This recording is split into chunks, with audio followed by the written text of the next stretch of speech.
Not all engines are the same. Slight variances in manufacturing tolerances, coupled with normal wear, can make an engine unique to the vehicle.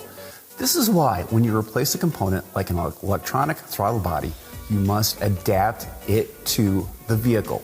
An electronic throttle body can compensate for long-term conditions like small vacuum leaks and carbon buildup in the throttle body and intake valves. It does this by increasing the angle of the throttle plate.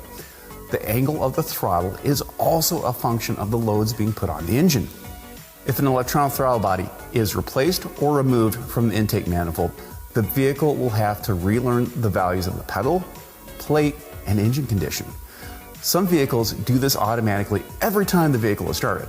However, some vehicles might require special key presses, pedal sequences, or a test drive cycle. Most modern vehicles relearn throttle angle and idle settings using a scan tool.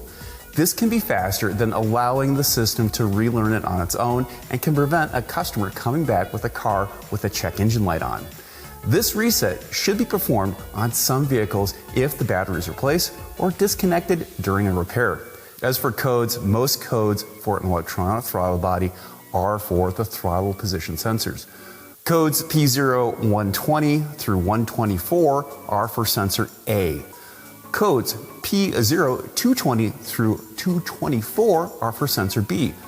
Codes P0-225 through P0-229 are for sensor C.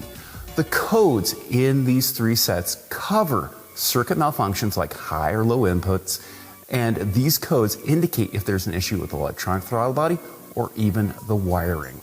One of the most common codes is P2119 for throttle actuator control throttle body range and performance. This code is typically set when the commanded or desired throttle position does not match the actual throttle position. P2119 is a plausibility code indicating that the data does not match between the input and the output. A variety of mechanical and electrical problems can cause a P2119. For example, on some vehicles, the throttle angle change if it does not produce a signal from the mass airflow sensor or the manifold air pressure sensor. A code 2119 can be set. So just remember this when you're replacing a throttle body on a vehicle, that it needs to be relearned. I'm Andrew Markell. Thank you very much.